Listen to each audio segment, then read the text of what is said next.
மாவட்டத்தில் தமிழக வெற்றிக் கழகத்தின் முதல் கொடியேற்ற விழா அனந்தமங்கலம் கிராமத்தில் நடைபெற்றது.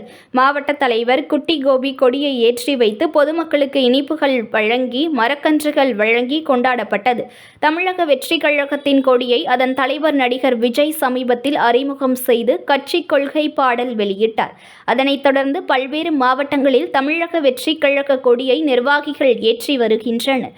அதன் ஒரு நிகழ்வாக மயிலாடுதுறை மாவட்டத்தில் தமிழக வெற்றிக் கழகத்தின் முதல் கொடி ஏற்றப்பட்டது.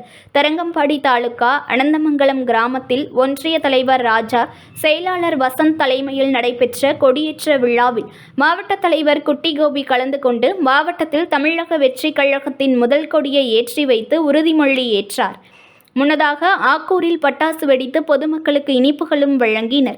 திருக்கடையூர் கடைவீதியில் இருந்து சுமார் 100க்கும் மேற்பட்ட கட்சி நிர்வாகிகள், தொண்டர்கள் மற்றும் விஜய் ரசிகர்கள் கட்சி கொடியுடன் 50க்கும் மேற்பட்ட இருசக்கர வாகனத்திலும் 10க்கும் மேற்பட்ட ஆட்டோக்களிலும் கட்சி கொடியுடன் ஆரவாரத்துடன் ஊர்வலமாக உற்சாகமாக கோஷங்களை எழுப்பி சென்று பட்டாசுகள் வெடித்து கொடியேற்றும் நிகழ்ச்சியில் பங்கேற்றனர். மேலும் மாவட்டம் முழுவதும் கட்சி கொடி ஏற்றப்பட்டு மக்களுக்கு நலத்திட்ட உதவி வழங்குவதாகவும் தெரிவித்தனர். அதனைத் தொடர்ந்து பொதுமக்களுக்கு இனிப்புகள் மற்றும் மரக்கன்றுகளை மாவட்ட தலைவர் மற்றும் நிர்வாகிகள் வழங்கி கொண்டாட்டத்தில் ஈடுபட்டனர்.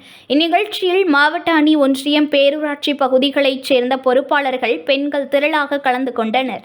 News1 தமிழை லைக் பண்ணுங்க, கமெண்ட் பண்ணுங்க, ஷேர் பண்ணுங்க, மறக்காம சப்ஸ்கிரைப் பண்ணுங்க.